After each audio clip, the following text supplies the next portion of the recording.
¿Cómo están? Bienvenidos y bienvenidas una vez más a Futuro 360. Hoy tenemos un viaje por tantas dimensiones distintas de los avances científicos, tecnológicos y las transformaciones que está viviendo nuestro planeta, que queremos comenzar de inmediato este programa con las grandes novedades de estos tiempos revolucionados.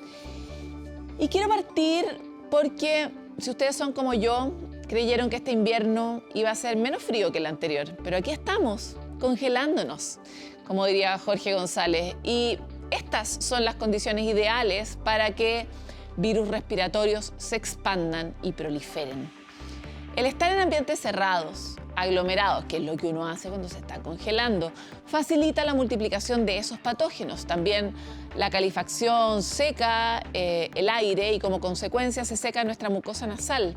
Así se debilita esta defensa natural del cuerpo, por lo que somos mucho más susceptibles a las infecciones. Hoy los virus con mayor circulación en Chile son evidentemente la influenza A y B, mientras que la tasa de vacunación apenas alcanza el 60% en grupos de riesgo, muy por debajo de lo que recomiendan los especialistas. Usted que está en el grupo de riesgo o que tiene a alguien de grupo de riesgo, ¿se vacunó? ¿Qué implica enfrentar la temporada de mayor circulación de virus con una baja vacunación? ¿Qué beneficios podría traer a largo plazo el ponerse la vacuna? Lo revisamos en la siguiente nota. No alcanzaron a pasar 5 minutos y Ana Lía fue vacunada contra el COVID y la influenza. No lo hizo en un lugar cualquiera, fue en la estación de metro Los Leones donde recibió la inmunización. Me demoré menos de 5 minutos, entregué el carnet y me vacunaron de inmediato. Siento que es importante que sea en un lugar concurrido porque hay mucha gente que de repente por el trabajo y estudios no tiene tiempo, entonces que esté como en un punto bien transcurrido como este metro de Los Leones o combinaciones hace que sea más fácil para los demás. No fue casualidad, es consecuencia de una campaña del Ministerio de Salud y del Metro de Santiago, esto para ampliar la cobertura de la vacunación. Según especialistas, es necesario que alrededor del 85% de las personas estén inmunizadas para hacer frente a la temporada de virus respiratorios, un umbral que en plena temporada aún no se logra, tanto a nivel nacional como focalizado en los principales grupos de riesgo. De acuerdo a datos del Ministerio de Salud, aún no se supera el 70%. En los niños entre 6 meses y 5 años, quienes llevan un 61,1% de avance en la campaña, y de las personas mayores de 60 años, quienes tienen un 60,9% de avance. Tener menor tasa de cobertura que lo esperado o proyectado o deseable significa finalmente que haya mayor virus circulante, y eso en fondo se traduce en que hay mayor probabilidad de infectarse con el virus, porque hay mayor gente que es susceptible a la infección. Estamos en el pic de la influenza, no sabemos si esto va a seguir subiendo. Esta semana fue un poquitito menos que la semana anterior, pero puede rebotar todavía. La preocupación se da con especial énfasis en la influenza. En ese sentido, las autoridades emitieron una alerta epidemiológica, principalmente por el riesgo de salud que existe para las personas. De un minuto a otro da fiebre, tos seca y fuertes dolores musculares, de articulaciones y de cabeza. Contraer el virus sin estar vacunado potencia los síntomas e incluso puede ser mortal. Se ha visto una clara diferencia entre los pacientes no vacunados con los vacunados, tanto a nivel ambulatorio como hospitalizado. O sea, los no vacunados tienen mayor duración de fiebre, mayor complicaciones respiratorias como bronquitis, neumonía y por lo tanto mayor tasa de hospitalización. Sus hospitalizaciones también son más prolongadas. La vacunación contra la influenza disminuye dramáticamente los efectos adversos o los efectos graves de la influenza, que pueden llegar a ser neumonía, incluso la muerte. Es una de las principales causas de muerte por infecciones en el mundo, la influenza. Actualmente la influenza A y B son los virus con mayor circulación en el país. Al mismo tiempo, el 37,4% de las atenciones de urgencia son por causas respiratorias. Una predominancia del virus que, con una baja tasa de vacunación, puede tener impactos más graves a nivel asistencial y hospitalario. Mayor número de casos graves implicaría entonces que la gente tenga que acudir de manera más frecuente a los servicios de salud. Típicamente esos servicios de salud se saturan y eso implica un atrasamiento, un atraso en la atención a otros tipos de pacientes que están con otros virus o incluso pacientes con influenza. Aumento de cuadros graves que ya es palpable.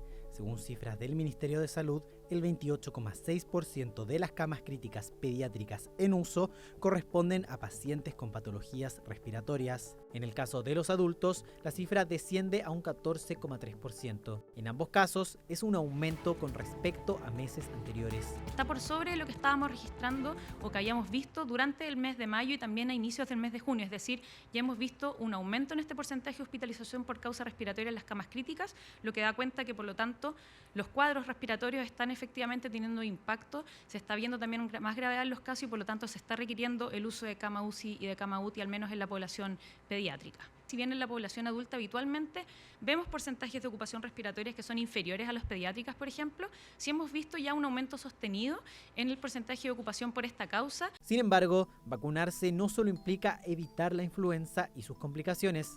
En pacientes mayores que hayan sufrido un cuadro grave de influenza, en los 14 días posteriores al episodio de gripe aumentan considerablemente los riesgos de sufrir un paro cardíaco o un accidente cerebrovascular. Vacunarse evita estas consecuencias. Cuando yo tengo un cuadro infeccioso severo, como puede ser, por ejemplo, una influenza, que puede ser bastante intenso, esto genera a nivel del cuerpo en algunas personas, sobre todo en los adultos más mayores, una reacción inflamatoria. Las arterias, las venas, los vasos sanguíneos se pueden inflamar. Y esto favorece y aumenta el riesgo de un infarto al corazón o de un infarto cerebrovascular. Por lo tanto, el vacunarnos disminuye el riesgo de la enfermedad y al no tener esta enfermedad por influenza que genera una inflamación, disminuye el riesgo de infarto y de accidente vascular. Por eso tenemos que vacunarnos, no es solo el que no me voy a resfriar. A largo plazo, nuestro sistema inmune se ve considerablemente fortalecido, mucho más allá de protegernos contra la influenza. Según una investigación liderada por científicos chilenos, el recibir la inmunización contra la influenza fortalece los linfocitos T, células del sistema inmune cruciales para combatir distintos virus e infecciones. La gracia de esta respuesta es que genera memoria inmunológica. Por lo tanto, y esto ocurre también, en el fondo, mientras tú te vas exponiendo a los antígenos del virus, vas desarrollando una respuesta cada vez más robusta que se va viendo reflejada en el futuro. Si bien las cifras de la última semana epidemiológica representan leves bajas en sus cifras, los especialistas lo atribuyen a una menor circulación de virus debido a las vacaciones de invierno. Aún así, no descartan un aumento de casos tras la vuelta de niños al colegio y las bajas temperaturas. El llamado es al autocuidado, lavarse las manos, usar mascarillas si se presentan síntomas y acudir a un centro si estos se agravan. Aunque lo principal es vacunarse. Para revisar puntos de inmunización cercanos, pueden acudir a mevacuno.gov.cl. Así nos protegemos entre todos y cortamos la circulación del virus. Si usted es un chileno o una chilena de corazón, esto que le voy a contar es importante porque cada 7 de julio en el planeta se celebra algo muy especial y es que uno de nosotros está de día. Es el cóndor andino, nuestro ser fantástico de esta semana, que tiene tantas razones para que lo festejemos. Primero porque sale en el escudo, ¿no? O sea, como que cualquier persona que salga en el escudo debiera tener un lugar en nuestro corazón patriótico. Pero tiene otras razones. Por ejemplo, el hecho de que, a pesar de que pesa más de 15 kilos, puede recorrer cientos de kilómetros apenas moviendo las alas, casi como si tuviera un superpoder, que es de hecho el de administrar las corrientes de viento. Tiene una envergadura que puede superar los 3 metros. El cóndor es el ave voladora más grande del mundo. En lugar de gastar energía batiendo sus alas, espera pacientemente a usar la energía del entorno, las corrientes de aire que ascienden por la cordillera. Como si fuera un experto piloto de planeador, se deja elevar en cada espiral hasta alcanzar cerca de 7.000 metros de altura y desde ahí puede recorrer hasta 200 kilómetros en busca de alimento. Pero más sorprendente aún es que esta gigante de los cielos no es un ave cazadora, es el gran equipo de limpieza de la naturaleza. Aunque muchos lo imaginan como un feroz depredador, el cóndor casi nunca está cazando. Es más bien una persona al servicio del reciclaje, un carroñero. Su potente pico está diseñado para abrir los cueros de animales muertos y su cabeza desplumada tiene una explicación muy práctica. pues al introducirla en los cadáveres para alimentarse, evita que las plumas acumulen restos de carne y de bacterias, una cuestión higiénica, pelado por higiene. De hecho, pertenece a la familia de las catártidas, una palabra que en griego significa los que limpian, de ahí viene catarsis. Sin saberlo, cada cóndor actúa como un verdadero servicio de aseo para esta naturaleza compleja, evitando la propagación de enfermedades. No es extraño que haya inspirado a tantas culturas. Su nombre científico, Vultur grypus, une la palabra quechua kuntur, que significa cóndor, con grypus, que significa el grifo mitológico, esa criatura mitad águila, mitad león. Para el pueblo mapuche, el manque, como le llaman, es uno de los animales sagrados de la mayor jerarquía. En Chile su figura ocupa un lugar privilegiado, ya lo comentábamos en el escudo nacional, donde simboliza la fuerza. Pero incluso los gigantes tienen un punto débil. Los cóndores forman parejas para toda la vida y la hembra pone solo un huevo cada 2 años. Ambos padres cuidan a su única cría durante más de un año, por lo que recuperar una población puede tomar realmente décadas. Aunque pueden vivir más de 75 años, hoy tienen enormes amenazas como el envenenamiento, la pérdida del hábitat. Y por eso es tan importante cuidarlos, porque, como dicen los chancho en piedra, si llega a desaparecer, el cielo caerá en llantos y no parará jamás de llover. Obviamente, esta es una forma claramente poética de decirlo, pero lo cierto es que proteger al cóndor no solo es conservar una de las aves más impactantes del planeta, uno de los grandes símbolos de Chile, sino más bien cuidar a un guardián silencioso que desde miles de años atrás mantiene el equilibrio de los ecosistemas y nos recuerda que no es necesario ser un gran cazador para ser un símbolo de fuerza y ser simplemente un ser fantástico, majestuoso y imprescindible para la naturaleza.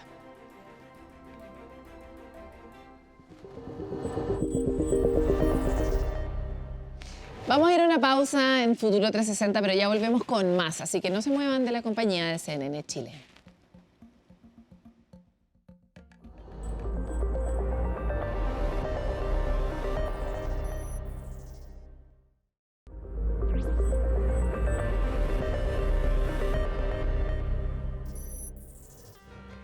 Hace un tiempo venimos caminando esta dura y empedrada ruta de la conciencia. Nos hemos ido haciendo conscientes, por ejemplo, de la cantidad de basura que producimos y empezamos a desarrollar los humanos sistemas de reciclaje para ver cómo reducir la cantidad de basura, cómo disminuir la cantidad de gases de efecto invernadero que se genera a propósito de ella, cómo disminuir nuestro impacto sobre la Tierra. Y después avanzamos un poco y tenemos conversaciones sobre cómo deberíamos tal vez hacernos cargo del uso hídrico que hacemos, entendiendo que el agua dulce es tan escasa sobre la Tierra y que además a propósito de todas las transformaciones del planeta tenemos cada vez menos disponibilidad de ella y también de la enorme uso que hacemos, ¿no? del agua para todas las actividades humanas. Y hago este repaso por nuestra ruta de la conciencia porque esa ruta, a medida que avanzamos, desarrollamos nuevas tecnologías, se amplía hacia esos otros lugares que no habíamos visto. Y hoy estamos hablando sobre el impacto que tiene el desarrollo de toda esta nueva industria que está transformando nuestro planeta, la industria de la inteligencia artificial, del procesamiento de datos a nivel global, y la enorme infraestructura que requiere esta industria, una infraestructura llena de data centers, que a su vez son voraces maquinarias para tragar recursos de la tierra, energía y agua. Hoy queremos volver a mirar este mundo de la mano de una experta. Marina Otero es académica de la Universidad de Harvard, es arquitecta, y viene desde tiempos inmemoriales hablando sobre la huella hídrica de los data centers, cuando en realidad ni siquiera la veíamos venir. Hoy, cuando ya es una realidad, es un gusto tenerte aquí. Muchas gracias por estar. Por invitarme otra vez. Han pasado varios años entre nuestra última entrevista y esta, por lo menos 4 diría yo, así al ojo, pero el cambio entre ese tiempo ha sido exponencial. Ayúdanos a mirar qué significa hablar hoy día de impacto de data centers en el mundo. Pues hace 4 años ya sabíamos que estas industrias, que son fundamentales para toda la infraestructura digital, para nuestras interacciones en Internet, pues que estaba creciendo y que no habíamos visto que sus implicaciones en el medio ambiente eran muy grandes. Pero claro, en los últimos 2 años, con la llamada carrera de la inteligencia artificial, esto se ha vuelto un problema de dimensiones estratosféricas, ¿no? Y ahora mismo es una industria que no tiene ningún tipo de barreras y que estamos viendo que se desarrolla sin prácticamente legislación, pero tampoco responsabilidad por parte de las compañías para entender cuáles son las consecuencias de todo este desarrollo a gran escala, tanto a nivel energético como de polución, islas de calor, agua, consumo de agua y a nivel sobre todo social y económico, ¿no? O sea que estamos viendo un cambio radical. Antes, le pasa mucho a la conversación medioambiental que parece una preocupación de unos pocos y una preocupación tonta, pequeña, en oposición a las enormes necesidades que tiene la humanidad, desafiar la pobreza, avanzar en el crecimiento. Pero cuando la conversación llega a ser tu vecina, digamos, las cosas cambian, ¿no? Y estamos viendo ese escenario, por ejemplo, en Estados Unidos, donde transversalmente demócratas y republicanos están en oposición a ciertos proyectos que están generando enormes problemas en la población de Estados Unidos. Ayúdanos a conocer un poco cómo ha cambiado esa historia y cómo se ve esa foto alrededor del mundo. Pues lo que están viendo las comunidades es que de repente las facturas de la luz suben, notan como hay más polución en sus comunidades, algunos lugares han quedado prácticamente sin agua o también el acceso a la energía se ha vuelto no solamente más caro, sino más complejo. Entonces, claro, de repente lo que era la nube, que era una cosa más etérea y no teníamos como mucha idea de cómo se iba a manifestar, ahora sí que vemos cómo afecta a una persona en el día a día. Porque antes parecía algo como lo que eres tú más abstracto, que no nos afecta ahora, a lo mejor nos afecta dentro de 20 años y entonces, bueno, pues no le damos importancia. Marina, ayúdame a dimensionar, porque ¿por qué hace 4 años atrás no hablábamos de centros de datos? ¿Cómo ha sido el crecimiento de la cantidad de centros de datos en el mundo para que hoy día nos estén tocando la puerta del vecino? ¿Por qué antes los podíamos esconder en otros territorios? ¿O no estaban escondidos o no había tantos? No había tantos. No estaban escondidos, pero no les prestábamos tanta atención, pero también el negocio era diferente. Antes se dedicaban también a almacenar y gestionar información, pero ahora mismo no solamente se trata de gestionar información, sino se trata de entrenamiento de inteligencias artificiales. Y eso es lo que ha cambiado completamente el negocio. Entonces, también es muy importante entender que no todos los centros de datos que se está construyendo son directamente relacionados con nuestras actividades diarias en el mundo digital, sino que son otra cosa, son escuelas digitales para robots. Para robots y bueno, pues las consecuencias y los beneficios de los cuales no están muy claros. Ahora mismo todas las promesas de la inteligencia artificial que nos van a cambiar radicalmente la vida, van a hacer estragos en los cambios de medicina, de ciencia, todavía está por ver. Ahora mismo para lo que más lo utilizamos son para cosas mediamente superficiales. Ahora, en términos de cantidades, ¿sabemos cuántos centros de datos había hace 5 años y cuántos hay hoy? O sea, como para tratar de dimensionar cómo ha explotado la demanda. Sabes, es muy difícil de mencionar porque la industria utiliza el mundo como su tablero de juego y están todo el rato como sobredimensionando y luego reajustando. Entonces, prácticamente no hay un repositorio que tengamos. Es como un gambling, están sí, apostando. Es una especulación. Entonces, muchas veces reservan incluso acceso a energía eléctrica en diferentes lugares, a pesar de que no tener claro tener todavía clientes o capacidad de cómputo que va a requerir esa energía. Entonces, vemos muchos anuncios de centros de datos en todo el mundo, pero no significa que esos luego se vayan a construir. Entonces, ahora mismo estamos en un lugar como de una burbuja especulativa que no sabemos todavía cuántos se van a construir y cuántos no. Como sabéis también aquí en Chile, algunos no se llegan a construir nunca porque hay oposición ciudadana o porque estas compañías se encuentran en un lugar que les resulta más cómodo. Efectivamente no nos enteramos mucho también porque parte de lo que tú planteabas al inicio es que esta industria completa vive bastante en la opacidad de no tener todavía regulaciones que estén actualizadas para sus realidades. O sea, es una industria muy particular y por lo tanto, además, se beneficia del hecho de que el mundo todavía tenga reglas distintas en cada lugar. Entonces, ¿dónde hay hoy como zonas calientes para centros de datos? ¿Dónde se están buscando un lugar los centros de datos hoy en el mundo? En todas partes, realmente en todas partes. Siempre vemos anuncios de va a haber una inversión en inteligencia artificial. Eso no significa que luego se materialice. Hemos visto noticias, por ejemplo, en Inglaterra, que habían anunciado inversiones astronómicas en inteligencia artificial que después de más de un año no se ha manifestado en ninguna infraestructura nueva, ¿no? Entonces, es un poco esta relación entre, por un lado, sí que vemos grandes centros de datos construyéndose, sabemos que hay inversión, pero también hay muchas veces que no acaba de manifestarse en algo en concreto. Pero, por ejemplo, Chile es, desde luego, uno de los lugares que está en la boca de todo el mundo, pues mucho por dos cosas: la resistencia que ha habido de las comunidades, en muchos casos de manera exitosa, que ha dado alas a muchas otras comunidades de todo el mundo de pensar que se puede enfrentarse a estas corporaciones y pedirles responsabilidades, y otra porque el gobierno anterior lanzó un Plan Nacional de Centros de Datos que es bastante pionero en el mundo. Entonces, estas dos condiciones han hecho que Chile ha estado en la boca de muchas personas en relación a la inteligencia artificial y los centros de datos. Hablemos de lo segundo. ¿Por qué te parece pionero y en qué sentido podría eventualmente ser un acierto lanzar una política de centros de datos? Es totalmente fundamental, porque ahora mismo muchísimas licencias para centros de datos en todo el mundo se dan por proyecto.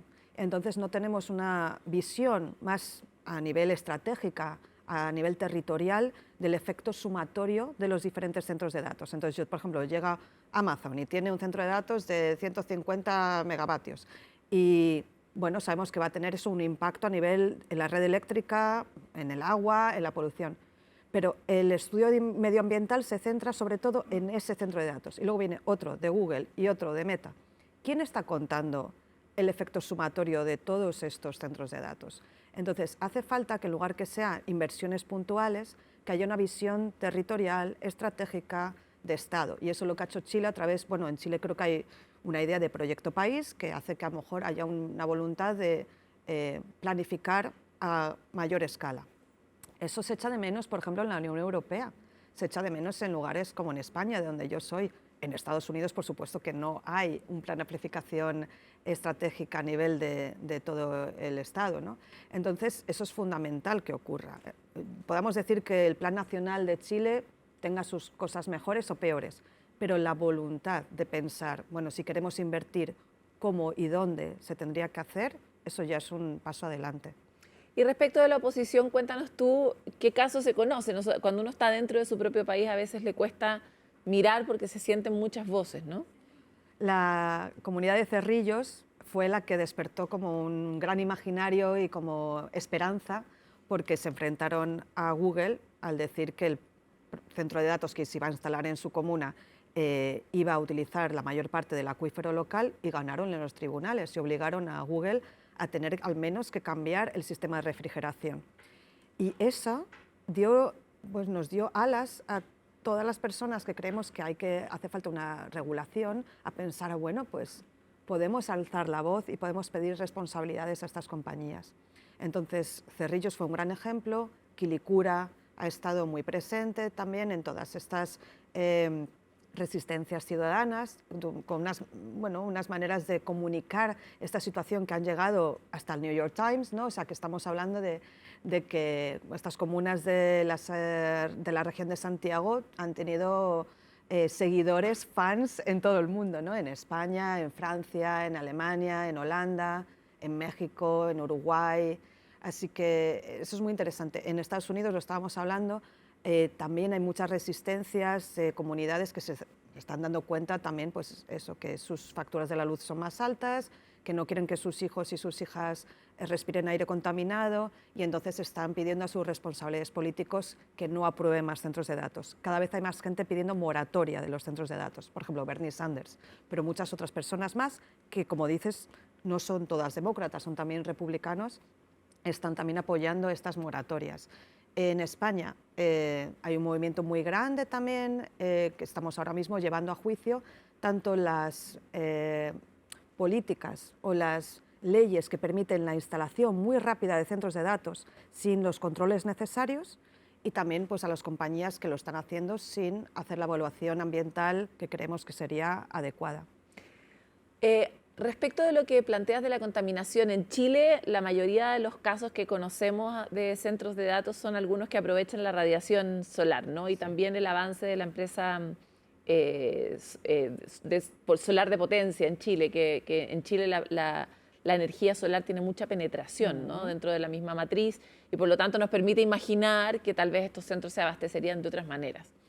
Pero en el mundo hay muchos centros que funcionan más bien a combustibles. En el escenario actual de guerra y de mucha dificultad con los precios de los combustibles, eso está significando una enorme demanda, pero también ha puesto los ojos sobre los centros de datos, por ejemplo, con gas, que se alimentan a gas y que, según entiendo, tienen tasas de contaminación que son exorbitantes. Cuéntanos un poco de eso. Bueno, hay un caso que es el más conocido, que es un centro de datos de la inteligencia artificial de Elon Musk, que como no consiguió suficiente capacidad, ¿no?, de la red eléctrica para abastecer el entrenamiento de su inteligencia artificial, decidió utilizar pues, generadores sobre ruedas, ¿no? Como algo que parecía excepcional, temporal, pero que se ha quedado ahí bastante tiempo, ya más de un año, y son generadores que utilizan gas y que genera mucha polución, que es totalmente ilegal. O sea, tú no puedes tener llamaradas como quemando combustible todos los días sin haber tenido una licencia para ello, y a lo mejor de una manera muy cercana a poblaciones vecinas. Entonces, ha habido juicios contra eso, pero no siempre es fácil ganar a estas corporaciones porque tienen un poder muy grande. Pero estamos viendo que cada vez son más las empresas que piensan, bueno, hay un escenario geopolítico incierto, también estamos viendo a ver cómo se desarrolla la inteligencia artificial, entonces a lo mejor no tenemos que hacer inversiones tan permanentes en los lugares, sino pensar en modelos de centros de datos más flexibles, que sean prácticamente eso, como sobre ruedas, ¿no?, que les permitan montar y desmontar. ¿Y sabes por qué también? Porque el equipamiento de los centros de datos, la mayor inversión es los chips, ¿no?, los semiconductores y los servidores, y esos tienen una vida útil de 3, 4, máximo 5 años. Entonces, eso lo tienen que cambiar todos los años, pues pueden ponerlo en otro lugar, ¿no? ¿Eso qué implica? Que a lo mejor los gobiernos están haciendo muchas concesiones para que centros de datos se instalen en sus lugares, prometiendo trabajo, prometiendo mejoras en las redes eléctricas, pero las compañías no siempre van a tener esa voluntad de estar y aportar algo a esos lugares. Ellos tienen la voluntad de crecer. Avancemos hacia el mundo de lo posible, porque a veces cuando somos ciudadanos de a pie y vemos estas entrevistas, o sea, lo que nos surge naturalmente es apagar la tele. Pero no apaguen la tele, porque pienso en el lugar de la responsabilidad personal, ¿no? Todos nos embobamos un poco con la llegada de la inteligencia artificial, y la mayoría de los usos, como tú decías al inicio, de la inteligencia artificial no están realmente resolviendo un problema matemático sin respuesta para la civilización, sino más bien son cuál es el tiempo de hoy, ¿no? Son respuestas tontas que uno antes resolvía en Google y ahora las resuelve en alguna inteligencia artificial. ¿Cómo está avanzando el mundo de la conciencia de la huella humana sobre la inteligencia artificial? Tú que estás metida en el centro de estas conversaciones, ¿cuánto se ha expandido la responsabilidad del uso de la inteligencia artificial? Yo creo que cada vez somos más conscientes de que nuestras actividades digitales tienen una huella ecológica, pero estas herramientas están diseñadas para generar adicción. Entonces, a mí me cuesta poner la responsabilidad en los usuarios, a pesar de que creo que la tenemos como usuarios, como consumidores, pero por otro lado es que estas herramientas están hechas para que nos enganchemos a ellas. Tanto ChatGPT como las redes sociales, como todos los instrumentos que tenemos. Entonces, es muy difícil también resistirse, porque está en su propio diseño. Mis alumnos, por ejemplo, saben que utilizar la inteligencia artificial es problemático, pero por otro lado hay veces que se sienten que si no lo utilizan están en desventaja con otras personas que lo utilizarían. Yo creo que eso en el fondo es un problema, porque lo que están haciendo estas compañías es hacer que no pensemos, ¿no? Nos dan unas respuestas rápidas, muchas veces no son ni siquiera correctas, pero nos dan como una sensación de seguridad, ¿no? Siempre te responden. Entonces cada vez a mí me parece más interesante cuando alguien me dice, deja que piense en esto y te contesto en otro momento. Eso no lo hacen las inteligencias artificiales. Siempre te dicen una respuesta con la que te puedes quedar medio tranquila, pero no siempre ni es real, ni es acertada, ni es la mejor respuesta. Entonces, pero te la dan. Entonces eso genera una falsa sensación de seguridad y te genera como también una dependencia. Ahí creo que posiblemente la legislación sea lo necesario, que tengamos que aprender también para qué son necesarias. Yo no digo que no utilicemos la inteligencia artificial, creo que para muchos usos pueden ser importantes, pero para muchos otros creo que es una pérdida de tiempo, de energía, de recursos y de capacidad. Y de soberanía humana. De soberanía, de nuestro conocimiento, de nuestro pensamiento, ¿no? Tú que sí has pensado en esto antes, ¿cuáles son tus bordes de la inteligencia artificial? ¿Cuál ha sido tu propio manifiesto de dónde usarla y dónde no? Bueno, yo tengo que usarla a veces porque tengo que entender a lo que me estoy enfrentando, ¿no? Entonces, muchas veces también utilizo para entender cómo funciona, si no, no podría. Claro que yo no quiero utilizar la inteligencia artificial, no tengo redes sociales, no tengo una dependencia de la inteligencia artificial, intento dar clases sobre ella, entonces tengo que aprender cómo funciona. Pero yo creo que en el fondo, para mí lo más problemático es el pensamiento de que estas herramientas tienen que estar accesibles continuamente, que nos tienen que dar una respuesta inmediata. Eso está generando también unas problemáticas muy fuertes y tiene una consecuencia.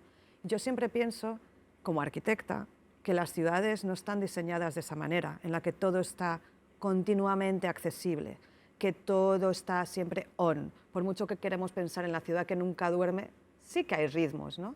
Pero nos hemos acostumbrado que de repente a cualquier momento del día, a cualquier hora, podemos consultar algo, nos lo va a contestar de manera inminente y eso tiene un gasto muy grande. Entonces a mí me gustaría pensar en otras inteligencias que estuvieran mucho más en sintonía con nuestras necesidades, con las necesidades del planeta, con unos ritmos que realmente sean beneficiosos para nosotros y nosotras, en lugar de algo que se nos impone, ¿no?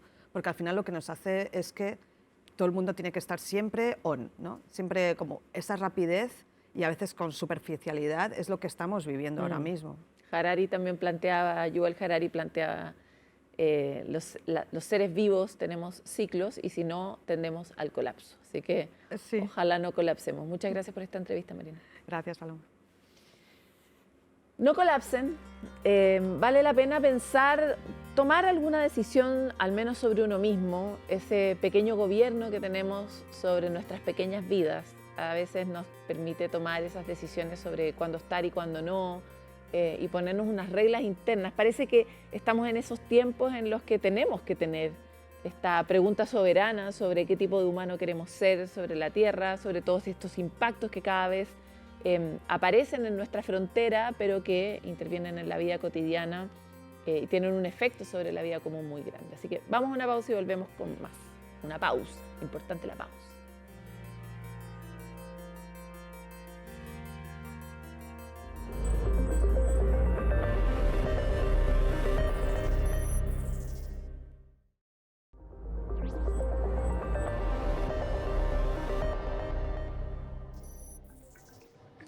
¿Cómo nos moveremos en las ciudades del futuro? Esa es una de las preguntas que busca responder Naroa Coretti, investigadora del MIT. Durante su visita a Chile pudimos hablar con ella sobre los desafíos que enfrentan las ciudades para poder ofrecer una movilidad más sostenible, accesible y también eficiente. En la siguiente cápsula nos explica cómo el uso de los datos, la inteligencia artificial y las nuevas formas de transporte podrían ayudar a transformar la movilidad urbana. Mi nombre es Naroa Coretti, soy Research Scientist en el MIT y mi investigación se centra en nuevos sistemas de movilidad, modelos basados en datos y también en pensar cómo los modelos que desarrollamos en el MIT pueden transferirse a diferentes ciudades en la red de ciudades en la que trabajamos. La movilidad es una capa central de las ciudades porque precisamente es la capa que permite a las personas conectarse con las oportunidades que albergan las ciudades. Entonces, desde ese punto de vista, la movilidad tiene que ser, desde luego, accesible. Esa es una de las capas en las que nos centramos en estudiar, que todo el mundo tenga acceso a una movilidad y que esté esa movilidad conectada con los destinos que desean visitar. Y asimismo también es importante que sea sostenible porque precisamente el transporte es el sector que en muchísimas ciudades del mundo es el sector que más carbono emite.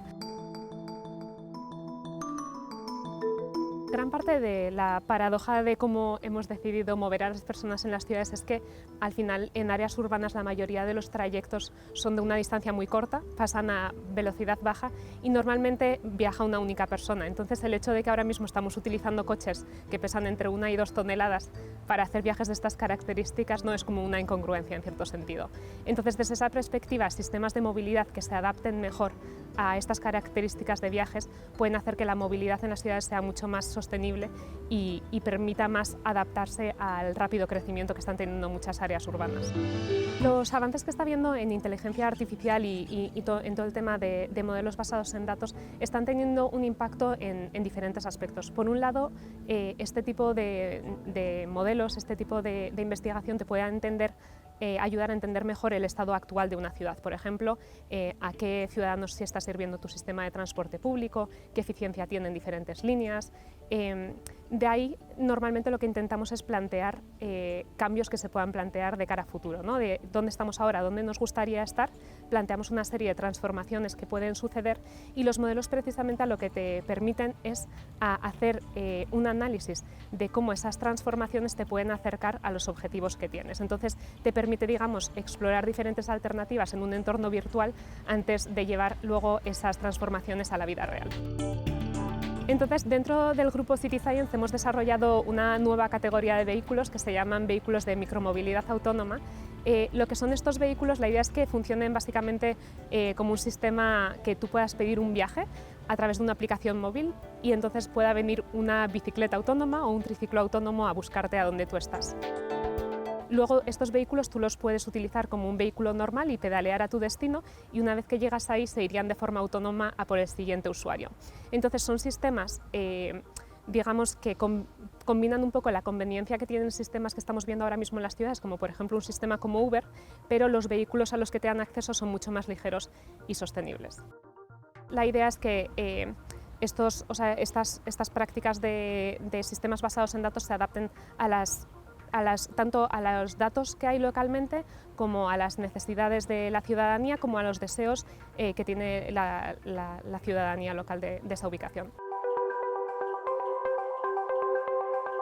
Pensando 10 o 20 años a futuro, creo que una cosa que hemos aprendido durante las últimas décadas es que los sistemas de movilidad basados exclusivamente en el uso del automóvil no escalan bien, ¿no? En ciudades densas, en ciudades que están creciendo tan rápidamente, es un sistema de transporte individual que no escala bien. Entonces, desde esa perspectiva, tener más énfasis y más inversión en sistemas compartidos, bien sea el transporte público tradicional, ¿no? Pero también potencialmente nuevas formas de movilidad, como los vehículos autónomos de los que estábamos hablando antes, pero también pueden ser que tengamos nuevas formas de transporte público compartido, ¿no? Entonces ese sería como el tipo de nuevos sistemas que imagino para las ciudades del futuro.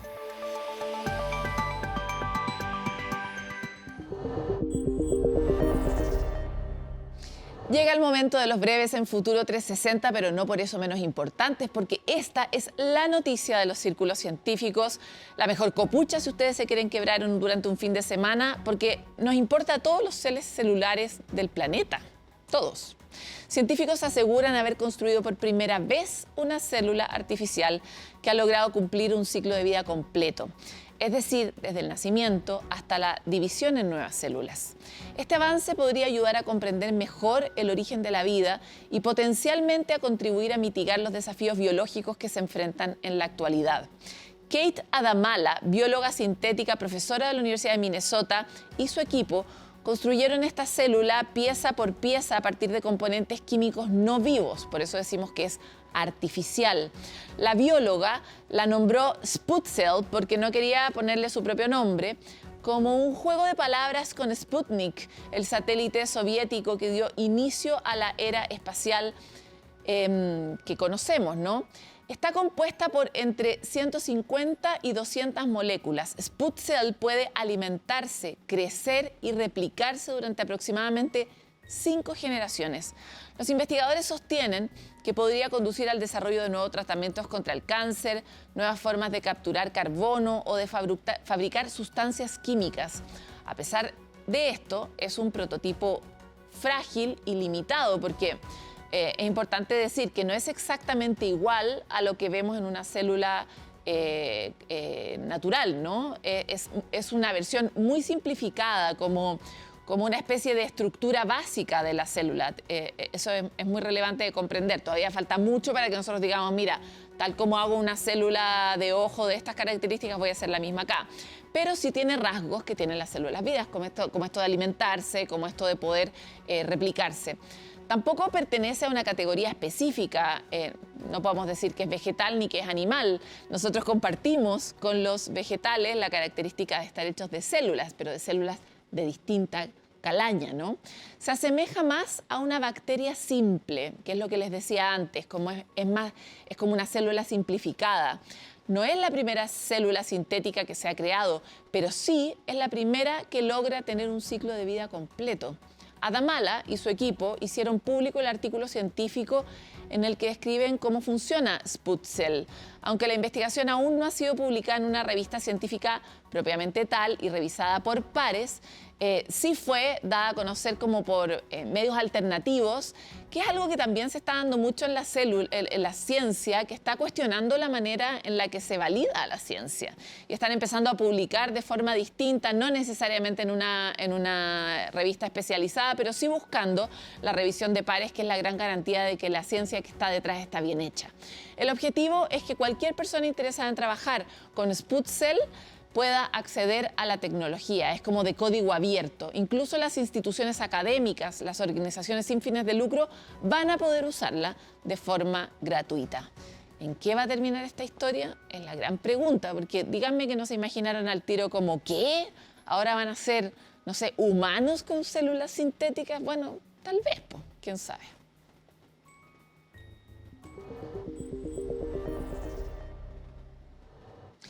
La Organización Mundial de la Salud comenzó en la República Democrática del Congo el primer ensayo clínico para probar tratamientos contra el ébola Bundibugyo. Esta cepa es la responsable de uno de los brotes más agresivos del virus que se ha registrado en los últimos años y que actualmente ha generado más de 1.500 casos y 500 muertes en el Congo, una veintena de contagios en Uganda.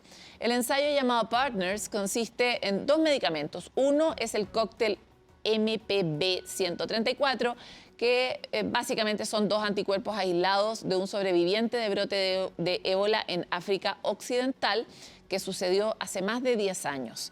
Según especialistas, los estudios afirman que tienen datos sólidos sobre su efectividad contra el ébola Bundibugyo.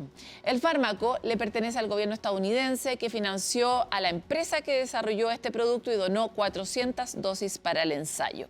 El segundo medicamento que va en esta dupla se llama Remdesivir, un fármaco antiviral que anteriormente se había usado para combatir la hepatitis C, el SARS-CoV-2, y en 2019 el Remdesivir fue usado como un ensayo para combatir la cepa Zaire de ébola, donde fue menos efectivo que otros 2 tratamientos. Sin embargo, según evidencia de laboratorio, especialistas afirman que podría ser más potente al tratar esta variante, la Bundibugyo.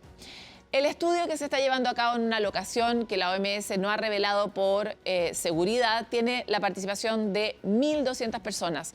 Los pacientes van a recibir de forma aleatoria un fármaco, los 2 o ninguno. Asimismo, se está preparando un segundo ensayo clínico que podría comenzar durante las próximas semanas. Este tendrá como protagonista un fármaco oral llamado Obeldesivir. Hasta ahora no se han encontrado medicamentos ni vacunas eficaces contra esta cepa. Se espera que el ensayo se extienda a más centros de tratamiento durante las próximas semanas y que los resultados se publiquen a final de año. Muy relevante, porque sabemos que este virus es una fiebre hemorrágica que mata de una forma terrible y tiene una altísima tasa de mortandad.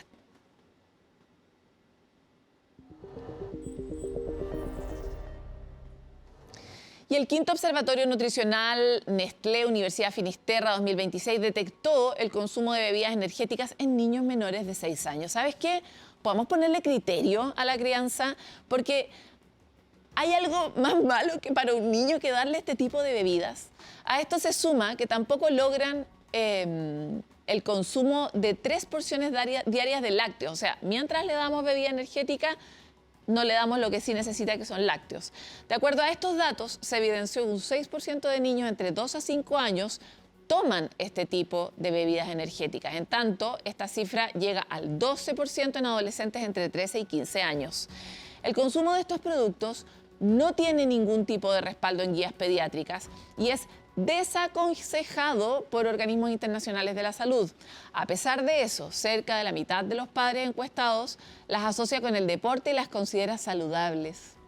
Además, se registró que el 51% de los escolares chilenos tiene sobrepeso u obesidad. Eso ya lo sabíamos. Sin embargo, la percepción de sus cuidadores es distinta, ya que el 87% los considera en un peso normal.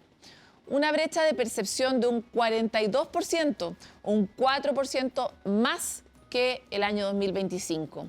El observatorio lo atribuye a la normalización del exceso de peso en el entorno cotidiano. Las consecuencias clínicas hablan de un envejecimiento metabólico. Saben ustedes que la obesidad está directamente relacionada con otras comorbilidades, pero además envejece a todo el cuerpo completo porque lo mantiene en una permanente inflamación, lo que se suma a enfermedades que afectan a escolares como hipertensión arterial, que estamos viendo en niños muy pequeños, diabetes de tipo 2. Además, esto también influye en la salud mental porque el 12% de los cuidadores percibe que sus hijos tienen complicaciones a propósito del peso. Al respecto se refirió el nutricionista académico de la Universidad de Chile y director técnico del Comité Científico de Lácteos del Consorcio Lechero, Rodrigo Valenzuela.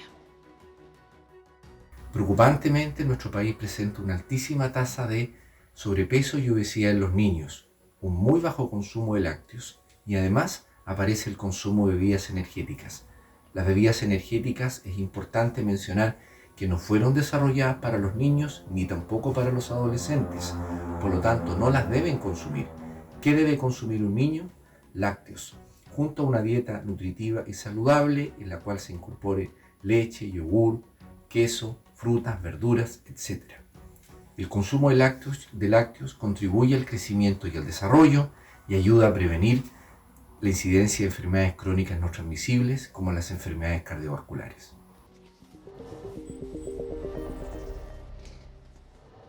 La Subsecretaría de Economía abrió su convocatoria para el premio Inspiratec, un reconocimiento que busca destacar a las mujeres con proyectos de ciencia, tecnología, ingeniería y matemáticas. Este premio tiene 3 categorías. El primero para la joven inspiradora, que va dirigido a estudiantes entre séptimo y cuarto medio. También se reconoce a la emprendedora STEM y a la empresaria STEM. Este premio nació en 2016 con el objetivo de ampliar la participación de mujeres en tecnología digital. En 2021 comenzó a incluir a niñas líderes y emprendedoras con base STEM. Hasta la fecha han sido destacadas 77 mujeres, de esas 49 finalistas y 28 ganadoras. Ha permitido impulsar la red Inspiratec, formada por participantes de versiones anteriores y entidades asociadas. Siendo parte de este concurso, reciben información relevante para su desarrollo, sus negocios y también networking, una red de contactos para poder fortalecer sus trayectorias. En esta 10ª versión se puede postular en la página web www.premioinspiratec.cl hasta el domingo 2 de agosto.